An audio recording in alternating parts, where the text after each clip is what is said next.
got to think of this. So like we have a very close connection, Micah Austin, and Micah's always sending me like epic pieces, and he sent your piece, and he's like, "What?" And I'm like, "What?" Cal wrote a piece on can institutions explain mass violence, and we're talking in the Ethiopian context, Cal, which is very great perspective to kind of include on this podcast. Plus, I mean, you're a political scientist. You're in West Texas. I mean, what else has been happening since we last talked? I know it's been a while. Yeah, it's been a little bit of time. Yeah, so I am an assistant professor here in the Department of Political Science. A lot of at West Texas A&M University. A lot of what I do is, in terms of research, is on development and conflict, and my regional focus is on Northeast Africa. So anything to do with institutions, state building, and development within those countries. And then I also research sort of the rivalry and interaction with those countries. And then also a tertiary level of research, the interactions with global development, with technology, emerging technologies. So I have this three-pronged research program, all having to do with development and conflict issues in that area. And then my teaching also lends itself towards intro and advanced topics in international relations and comparative politics. Yeah, West Texas transition. I was an instructor and finished my PhD at University of South Florida, where I made some tremendous connections. I had just finished a fellowship an Adam Smith Fellowship at the Mercatus Center as well in George Mason. So it was a very fortunate transition for me to come straight out of those programs and right into a tenure track position here at West Texas. It's very different, of course, from the Tampa Bay area that I was living in. So instead of beaches and palm trees, I'm now often privy to just seeing more desert scenery, lots of sand. Yeah. And true to its name, Amarillo is very yellow. So Yeah. the geography was different, the cold was a little different, but the department was awesome. I feel tremendously fortunate to be part of the department here, very collegial, very supportive, whether it's offering financial support for research or just working with you to try to allow you to balance your teaching duties and your research duties pretty well. So I'm really enjoying the position so far. Yeah, it's amazing. I've actually, I grew up in Colorado, but I've actually driven to Amarillo. I had family friends when I was younger that played softball at West Texas A&M. So I've been out there for softball tournaments. It's not a bad drive. It's like 11 or 12 hours, but I usually average like 90 to 100 miles an hour when I'm cruising down to West Texas. Don't tell Texas State Patrol that. Those are the only State Patrol guys I don't play around with. But that's an actually very cool pathway that you took. And Cal, before we get into the piece, I just wanted to ask you, like, how did you get into political science? How did you decide on that discipline? Um, when I was an undergrad at Washington University in St. Louis, I majored in political science. Well, I came in with the intent of majoring in economics, but what I really wanted to do was explore the theoretical and philosophical underpinnings of how societies organize, how they change, and most mainstream economics departments in the United States don't really teach that. So I quickly changed my major to political science with the intent of either working in international development or as a lawyer. And indeed, despite the good advice I received from many of my advisors, that if I had no intention of practicing law, I shouldn't go to law school. I did. I actually had a full ride, so I attended law school for a semester. I absolutely hated it, had no intention of being a lawyer. So I switched out of that program and I looked around for something that made more sense in terms of what I wanted to do. At that point, teaching was still not in the horizon for me, but I still wanted to stay in that development space. So I enrolled at Norwich University. And that's really where I got through my writing, and had to do a major class paper for all the classes there, and they had very tremendous professors and instructors. So I made some great connections. But there was one advisor that I had there specifically.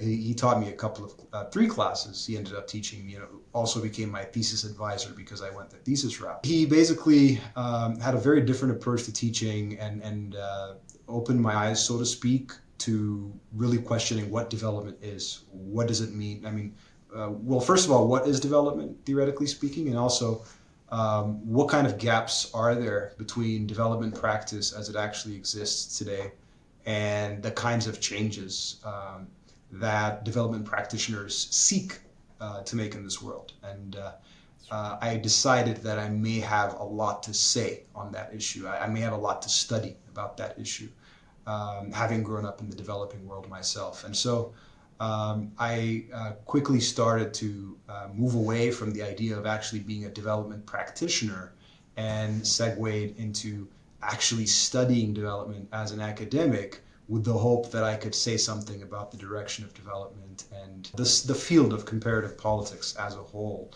using not just my experience, but my knowledge of the Northeast Africa region. Yeah, it's amazing, and I'm glad to be able to highlight this paper with you today. I know that you published this in the Association for the Study of Ethnicity and Nationalism, which has quite a bit of research on nations and nationalism, which I think in general is a fascinating topic. And we'll get into the paper, Can Institutions Explain Mass Violence? And Cal, could you give a little bit of context on Ethiopia's politics and economics, and then we can get into the paper a bit? Sure.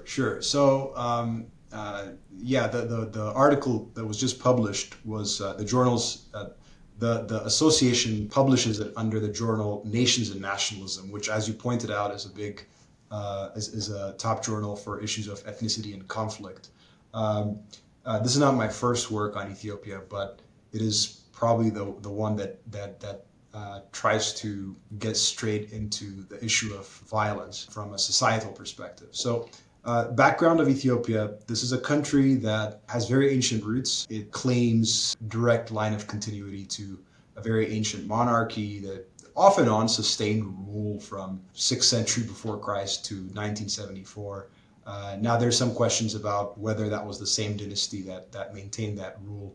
But at least from the 16th century up to the 20th century, meaning the 1974 period when the last emperor, Haile Selassie, was forced to abdicate the throne, there was certainly a continued dynastic lineage there. So it's this very ancient African country, and one that has not been colonized. It defeated the first attempt at colonization against Italy in 1889, and then during the Second World War was briefly occupied by Italy again, but was able to restore its monarchy shortly thereafter with the help of the Allies. The reason I bring these up is Ethiopia was an interesting case study for me, and not just for this paper, but for other research I've done as well, because it sort of defeats the narrative that, a lot of the violence that happens in African countries or Middle Eastern countries, for that matter, is because of colonial intervention, or in the Middle Eastern case, sometimes you hear it's because of Israel.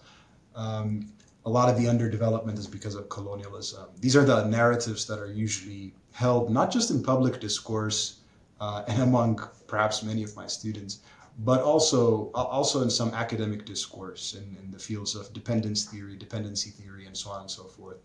And for me, that didn't make sense because actually one of my first articles was considering this deviant case scenario where, okay, well, you have this case, the Ethiopian case study, is a country with a very ancient monarchy, its own language, its own script, a lot of cultural capital, and yet it's actually performing worse in many economic factors, in many economic variables, political variables, metrics, than many of its neighbors, not to mention countries like South Africa, Botswana. So you have this country that's located in the same region as Rwanda, for instance, not only got the worst brunt of colonialism, but also had to go through a genocide. By 2021, had created this really thriving economic marketplace, attracting lots of international investment. And so Ethiopia, on the other hand, although claims have been made that for 8 years until 2016, for the period 2009 through 2016, it registered 9% economic growth, GDP growth. But again, this is one of the problems with just focusing on the quantitative figures, because there were a lot of things beneath or belying that appearance, that veneer of success and progress. So it's been a country deeply troubled with deep ethnic tensions, with deep ethnic, not conflicts until 2018, but a lot of these tensions, of course, were exacerbated after 2018. So what happened is, I'm going to really summarize to get to your questions here, but the transition from 1974, the monarch, the last emperor, abdicates the throne. So Ethiopia goes through this communist period, goes through communist rule. The communists are overthrown by a more left-wing revolution, because this revolution actually relied on notions of neo-Marxism or Marxist Gramscianism. And the idea was, it's not enough to just do economic class analysis. You've actually got to move that towards identity-based class analysis, ethnic class analysis, meaning painting certain groups of people as the oppressors and certain groups of people as the victims. And then interestingly enough, once the ones who are propagating these ideologies actually were able to win the war against the communist regime.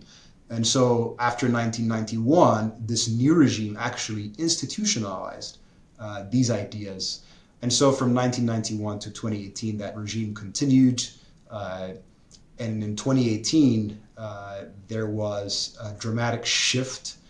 There wasn't a shift in the political party, but more so an intra-elite competition within the party itself, mostly ethnic rearrangement, and the group that was in power previously was forced to leave the federal power and transition to the current Prime Minister, Abiy Ahmed. And Prime Minister Abiy won the Nobel Peace Prize, and there was a lot of hope in the region and in the country for a more stable, a more economically prosperous nation. And actually there was a lot of opening up of the political space as well. But very quickly, by 2019, what the country saw was that no, actually the opening up simply created what I call a lapse in the institutions.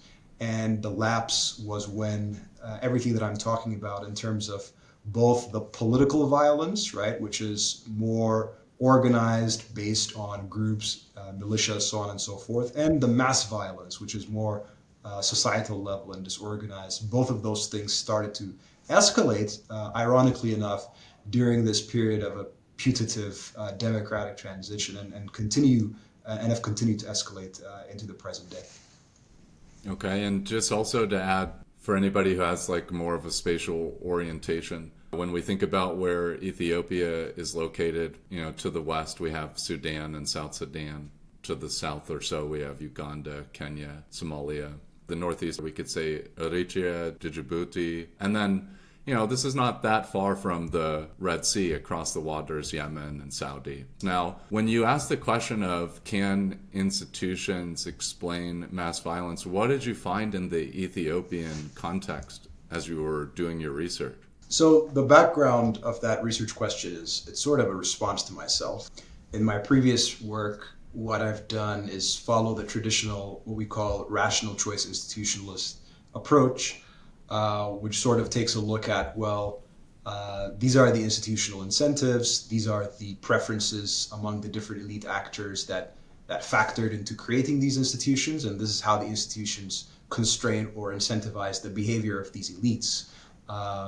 And a lot of that behavior is mitigated through what we call rents. And what rents are special privileges that are meted out to different groups once a monopolizing force has placed barriers or restrictions on the political and economic marketplace. So that's actually how practically every developing country is run. The only question is, to what degree are the rents standardized, or to what degree are the rents very special and personalized, right?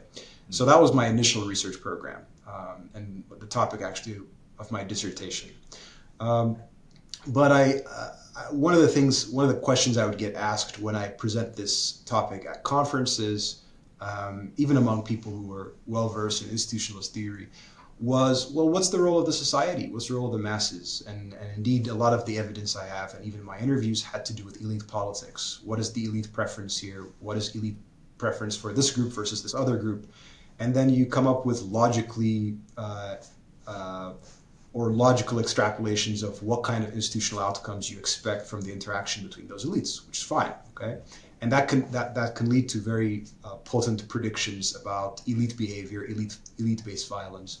But what about the society? How about where does the society figure into all of this? And so, really, when I started asking this question was after successive rounds of violence that happened in Ethiopia between 2019 and 2020, that of the scope that the country, from my research, has never seen before, because there's been a lot of times Ethiopia has been in civil war. There's been a lot of times when Ethiopia has gone to war, especially given the nature, as you mentioned, of Red Sea politics, of Nile Basin politics. So Ethiopia is sort of at this confluence of two very major water bodies, one navigable, one non-navigable, but the water politics are intertwined with the politics of that region, and Ethiopia has been a major player along with Egypt in that region. And so it's no stranger to conflict, right? The conflict has always been organized, or at least semi-organized, rational. Of course, there's no way to put a rational face on violence, except insofar as you seek to understand the motivations of the different actors. So when I say rational here, I mean we knew what different actors wanted. But here was a case where a lot of the elites, and when I say elites, there's the governing elites, there's the subsidiary elites, because this is a federal system, meaning you have regional governance structures as well.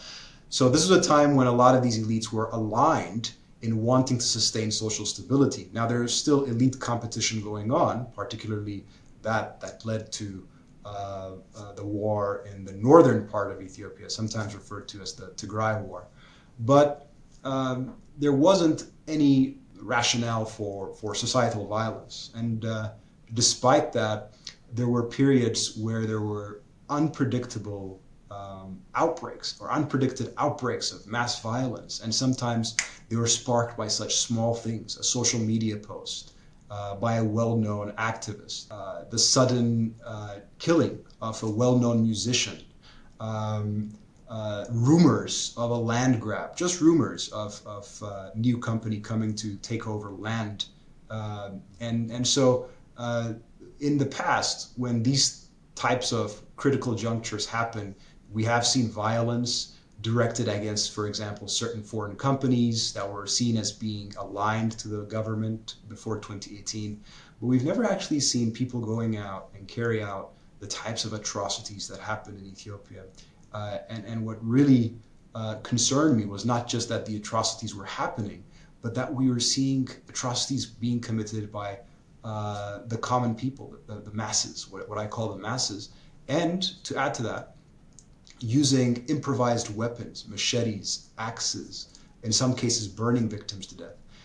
And so for me, there had to be a way to explain this. And I didn't want to go the psychology route. Because I'm an institutionalist at heart, I wanted to see actually, is there a way to explain this within the institutionalist framework and try to understand the interplay between social psychology and institutional design? So that's how I came about the research question, in other words. Okay, that's so fascinating. And so then instead of using this kind of rational choice approach, you took a more discursive approach to your discovery or your research. Is that correct? Yes. So I started during the course of my dissertation. I expanded my analytical framework to look at how has institutionalism been applied. We call it the new institutionalism. And yeah, you have the rational choice institutionalist approach. You have the historical institutionalist approach. But there was this one paper that caught my eye from an author called Schmidt, and it was on discursive, this idea of discursive institutionalism. And the way Schmidt had projected it was it had more of a postmodern meaning-making approach. But I wasn't interested so much in the postmodern aspect. I actually wanted to see, well, is there a way to factor in things like norms and ideas into institutions, but also use them as causal variables for explaining social behavior? So I took that theory, which to my knowledge nobody else had touched, even though it appeared on a very major political science publication. And I actually wanted to refine it, or at least calibrate it for my own case, and then apply it to explain the case that I was looking at. So what discursive institutionalism does, the framework says, or the approach says, is that there is an interplay. Institutions go beyond simply incentivizing elites to act one way or another. Institutions, when you put a certain set of institutions in place, you're rejecting the alternatives, which is actually that this premise is from the rational choice framework. So rejecting the alternatives means you're using particular sets of languages instead of others. So the language of institutions, the discourse of institutions, how people think about them, how people are educated about them, right? Education is huge, and media, right? Education and media, how people talk about what is normative, what is considered acceptable within the body politic of a nation. All these things when we're thinking of our own countries, we think of as normal. This is just the way we speak about things. This is just the way we talk about things. And this is just the norm. But when you look at comparative aspects of institutional norms, you start to see, well, actually, these norms come from the particular design of the institution itself. These languages come from that particular institution. So institutions do, for sure, as the rational choice institutionalists predict, constrain and incentivize elite behavior. But the discursive institutionalism piece says they also shape society. They shape societal behavior. They shape social psychology, or what I call the affects, right? So when I say social affects in my paper, an affect is basically the physical embodiment of an emotional state. Okay, so certain languages, certain histories, or the presentation of certain histories, especially divisive issues, can shape your emotional state, but it does more. It embodies itself physically. That's what I look at as, okay, could we argue that these social affects may actually be responsible for violent outbreaks? And when does that occur? The other part of that question is, when does that happen? So this is the framework basically I developed that I refer to as discursive institutionalism. Wow, so fascinating. And could you give like some background? Like, what is the ethnic distribution or kind of ethnic and religious distribution of the society broadly in Ethiopia? And what does that look like amongst elites? So let me put a historical face on that as well. The Ethiopian Empire, that traces its roots to times of the ancients. The two ethnic groups that were mostly responsible for that were the Tigrayans and the Amharas. Okay, the Tigrayans today constitute about 7% of the population. The Amharas around 27 or 28%. Now, around the 16th century, and I talk about this a little bit in my article, you saw large-scale invasion of what was then this Christian empire by a sultan off the coast of Somaliland who was receiving a lot of support from the Turks. And so there was this kindling of a spirit to conquer the Christian kingdom and large-scale destruction. The invasion was gradually repelled because Portugal, which is also a Christian kingdom at the time, aligned itself with the Ethiopian Empire. But this also meant that migration patterns changed, and you saw as a group of people who lived on closer to the coastal areas, they were also pushed out because of these successive rounds of invasion and into the Ethiopian lowlands, so today's southern Ethiopia. And these groups of people were the Oromo. Today, the Oromo actually constitutes there's no majority, but they're the largest group, so they're something like 33% of the total population, right? So that was the major fault line in Ethiopian nation building. And to add to that, by the time the 20th century came along, starting in the 19th century, as I mentioned, Ethiopia had been the only African empire to actually defeat European colonial invasions. However, it did so by expanding its territory. So there was this Bismarckian period. And in fact, the leader, Menelik, he's actually compared to Bismarck because what he did to stave off further attempts from either France or Britain to colonize the empire is he expanded the territory into the southern frontiers. And so now you have this increasingly diverse interplay of ethnicities in the empire. The Oromos had already intermingled and by this time in the 17th century, and it had even entered the nobility through marriage. So there was the crowning of a half Oromo king, Ios. But by this point, the rapid expansion also brought in a large number of different ethnicities into the empire's fold. So you have in the southern, what are today called the southern nations, the Sidama, the Gambella on the western frontier. All of these different groups that constitute, each of them constitutes less than 6%. The Somalis as well. So you have a country of Somalia, but you also have a majority ethnic Somali region within Ethiopia known as the Somali region.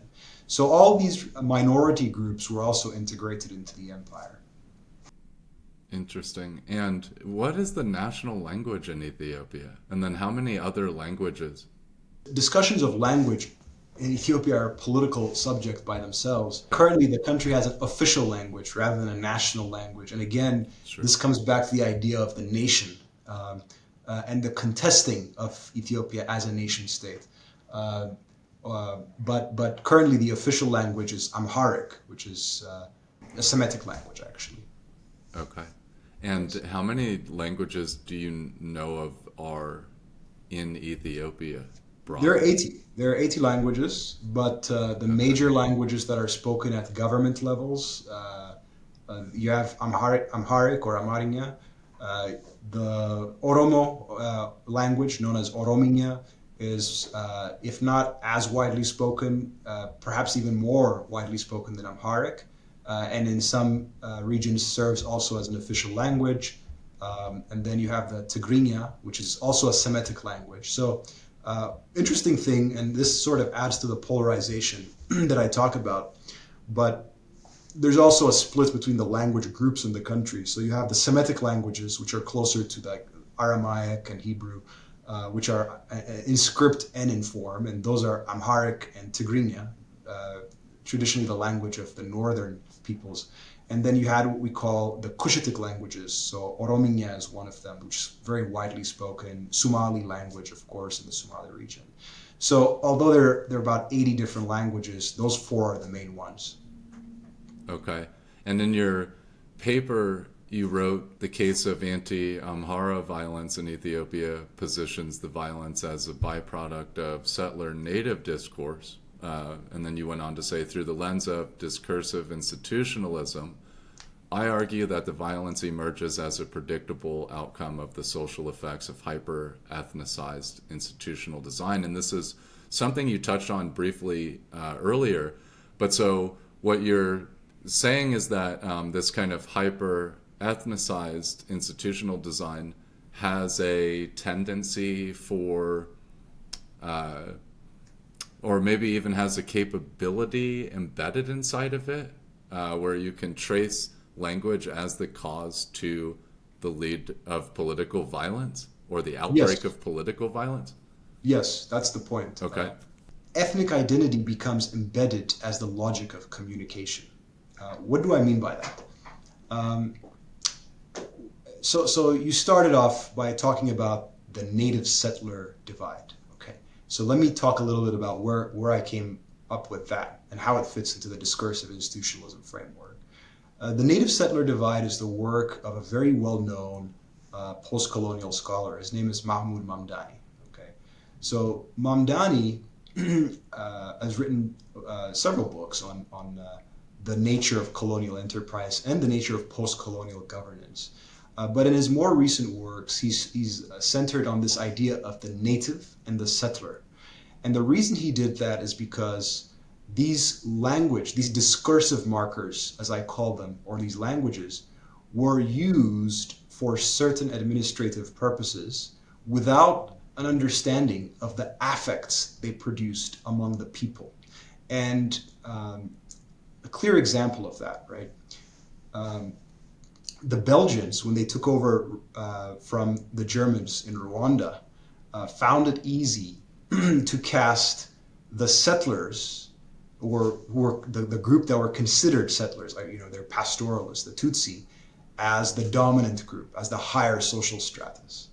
And the natives, those who were considered indigenous, as those of a lower social status, because the Belgians brought with them very racist attitudes about what constitutes civilization. Okay, so the native settler divide existed, but here, discursively, by using the media and especially education, what the Belgians taught Rwandans was that the features of the Tutsis, things like being cunning, things like being wise and personal, introspective, okay, using these adjectives, highlighting what they consider positive qualities to elevate the role of the settlers in this case. But here's the interesting part. By 1960, the Hutus were very well organized and were the group predominantly responsible for fighting back or starting to fight back against Belgian colonialism. So now the Belgians switched. They kept the native settler divide, but they changed the language. So here they started to talk about the Hutus, which were the natives, in more endearing terms. They said the Hutus are humble, the Hutus are trustworthy, okay? And then it flipped, so that the settlers, the Tutsis, instead of being wise and cunning, they became untrustworthy. They became suspicious. You see, it's a play of language, but the language is important because that's what you propagate through administrative structures. Sometimes you use it in governance. More importantly, you put it out in the media, you put it out in educational institutions. So that's what the masses are getting. The masses get the language from the institutions rather than the incentives. So this is what I mean. So this is the native settler divide, right? And Mamdani says that in many cases, colonial enterprise of creating natives and settlers and discursively coding them was the original sin. But he says that post-colonial governments, the independence governments, use the same tactics and in many cases are guilty of the same sin or a much worse sin, using the same markers, but in this case using what Belgium did the second time around after 1960, which is always highlighting the natives as those of higher quality and identifying or even trying to identify some group of people that they can pit as being settlers and then singling those people out as second class. So this is what happens in the Ethiopian context. The difference here is it didn't happen because of a colonial enterprise, although the Italians had a lot to do with it. So around the 1930s, Italy needed to make a case because Ethiopia by this time was considered among the civilized nations of the world by virtue of its being a member of the League of Nations. So Italy had to find some ways, some propaganda and intellectual content to rationalize an intervention in Ethiopia, what was then called Abyssinia. And the way they did that is by reinvigorating the same native settler discourse. They identified the Amhara and the Tigrayans as settlers who came in from, as you mentioned, Arabia or somewhere across the coast, and the Cushitic speaking peoples, as opposed to the Semitic speaking peoples, the Cushitic-speaking peoples of Oromo, Somali, so on and so forth, are identified here as the indigenous tribes or the indigenous ethnicities. Yeah. And the idea here was that they were effectively colonized by a Semitic empire. And so this language becomes reproduced. It's introduced in the 1930s in the service of Nazi and fascist propaganda. Later, it's reinvigorated in the 1970s in the fight against the communist regime. Okay. It's so fascinating because I think in Western politics, it's a lot, in my opinion, it's a lot harder to like trace the political dynamics through language. Whereas like I can see the evolution that you're describing here in the Abyssinians, primarily constructed of the Amharas and Tigrayans, which you said would be considered settlers in this context. And so the idea here is you're looking at this like settler discourse and how this engages with Ethiopia's ethnic federalism. Now, is there an anti-settler kind of conversation that is happening more recently that has created some mass violence in Ethiopian society? Good. So you pointed exactly where I would have gone next, which is the ethnic federalism. Okay. So you have the language, okay, and the language, that's the discursive aspect. Where does the institutional aspect come in? As I mentioned, the rebels against the Marx or the communist government installed a system in Ethiopia that institutionalized grievance, that institutionalized ethnic difference as the logic of communication. How did they do that? They broke up the territory based on ethnic homelands, despite the fact, and this is where you have two major problems. Now, the idea sounds progressive. So the idea is, okay, this part of Ethiopia has historically been dominated by the Amharas, this part by the Tigrayans, this part by the Oromos, the Somalis, so on and so forth. It makes sense to give them self-determination and governance. So let us create a federal structure where the state governments or the regional governments represent ethnic groups. Okay, and this line of thinking is not unheard of. One of the ideas behind it, if you get away from the identity stuff and just from a rationalist standpoint, you can think of ethnicity as being one of the things that defeats the barriers to collective action, because it reduces transaction costs and increases social trust, and so people are more likely to participate more efficiently in the act of local self-governance. But the problem here was not just the institutionalization of it, but the discursive underpinning, the language underpinning the institutionalization. So here you had this new program, educational and media program, pitting the Amhara as oppressors, as settlers. And you also had the reality, this is the second problem, the reality that first, so you can call this 2A. 2A, many of these so-called nations had no history or practice of this unified form of governance, including, by the way, the Oromos. The Oromos were incredibly splintered amongst themselves and did very well governing themselves in groups, in community groups. They had very sophisticated governance mechanisms, but not as a nation. And same thing with the Benshangul, same thing with the Gumus, same thing with those in Gambela, and so on and so forth. So none of these, or most of these groups, did not have any real sense of nationhood. And second, many of these regions had significant minorities of Amhara who lived there, because the Amhara were historically a large portion of the military that fought against Italy, and after they fought against Italy, they were awarded lands to develop and to farm in different parts of the territory. And some of them just simply happened to migrate as a course of history, okay? So they're Amharas by primitive or primordial ethnic origin, but these are Amharas who have lived there for generations, and in many cases don't even speak Amharic, the language of the Amharas. They speak the language of the place where they were raised in.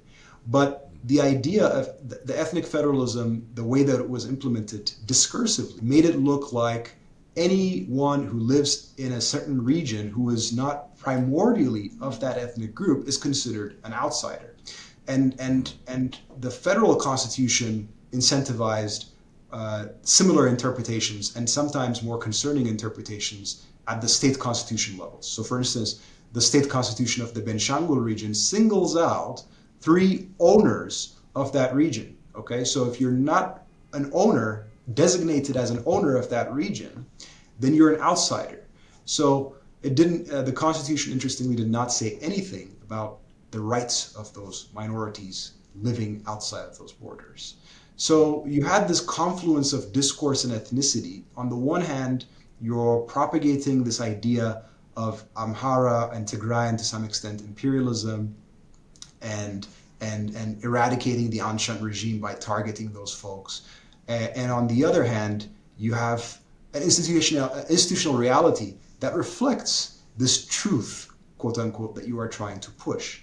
So this is where you see the interplay of discourse and institutions and how they manifest themselves as social affects among people, marking their identity, their ethnic identity, as the sole logic of communication, and I would even say the logic of citizenship. So you're only a citizen by virtue of, or by extension of, your ethnic belonging in that country, if that makes sense.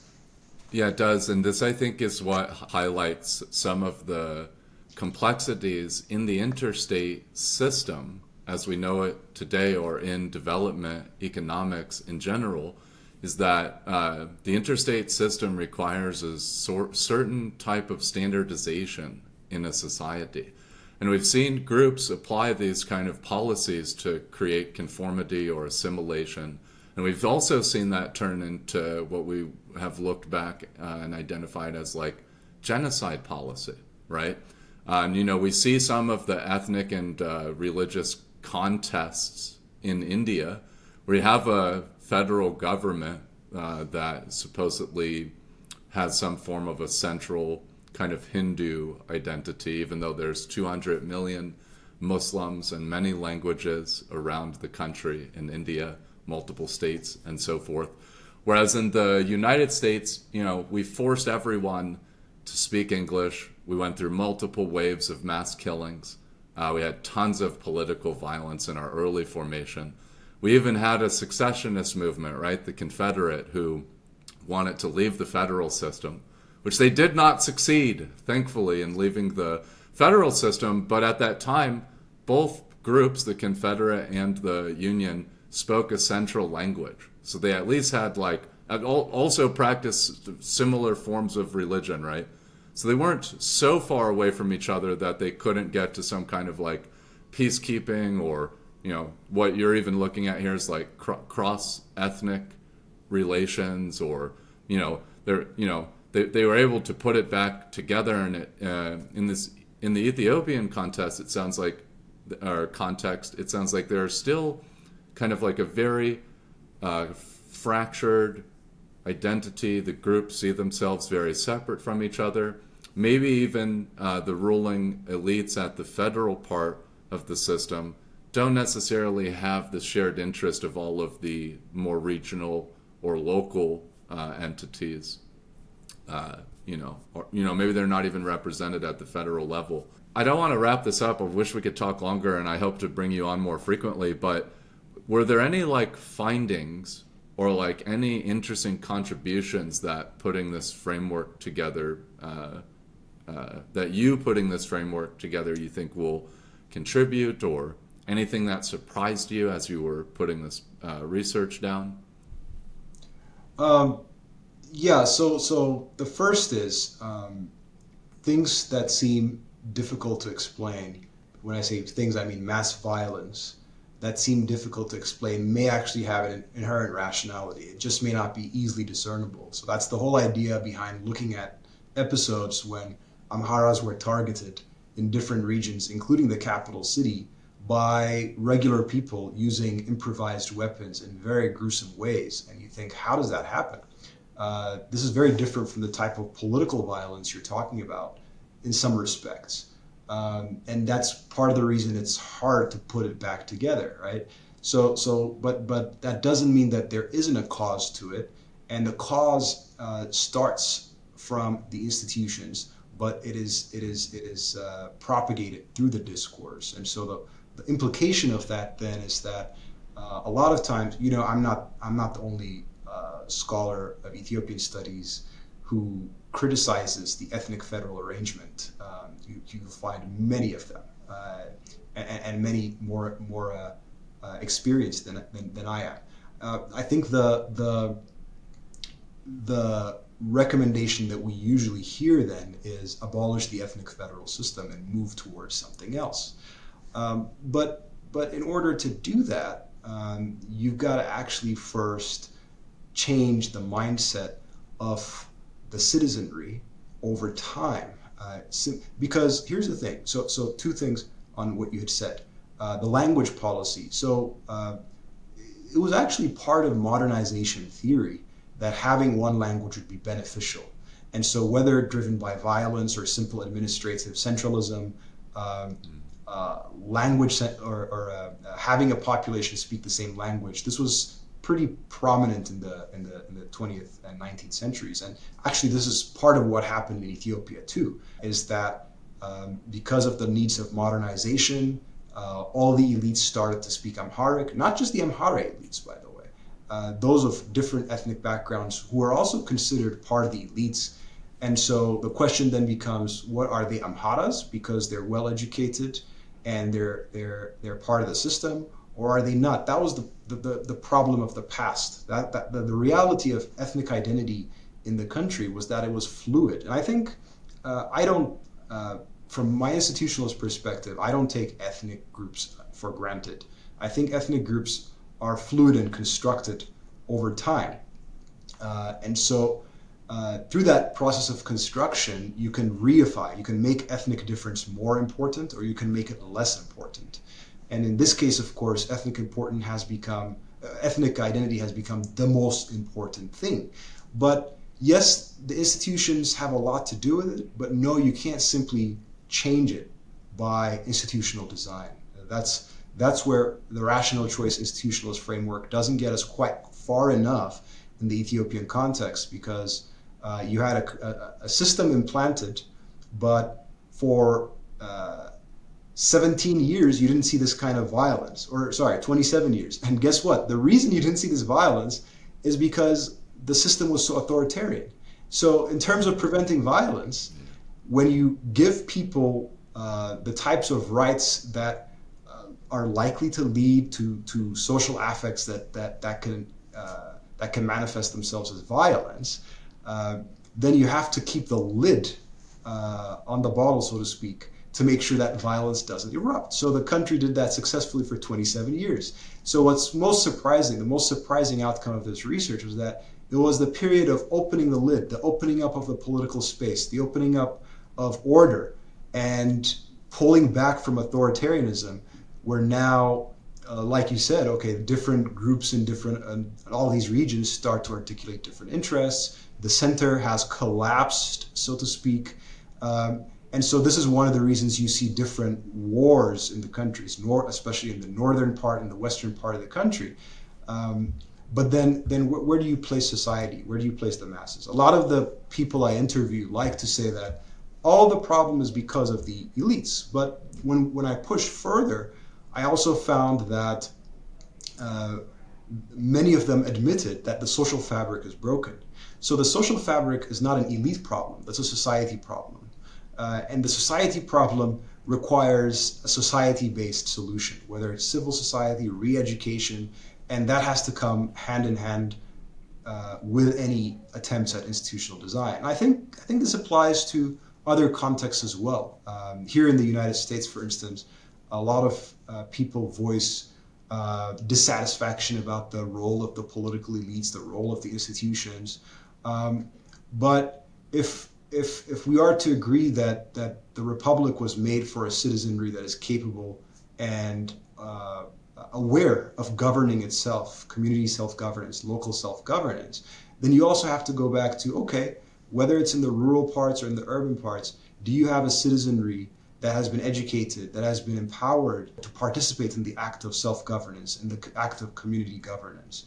So all these things go hand in hand. So what I'm trying to say is the big takeaway here is you can't just blame the elites in the government in these contexts of deep diversity or deep pluralism.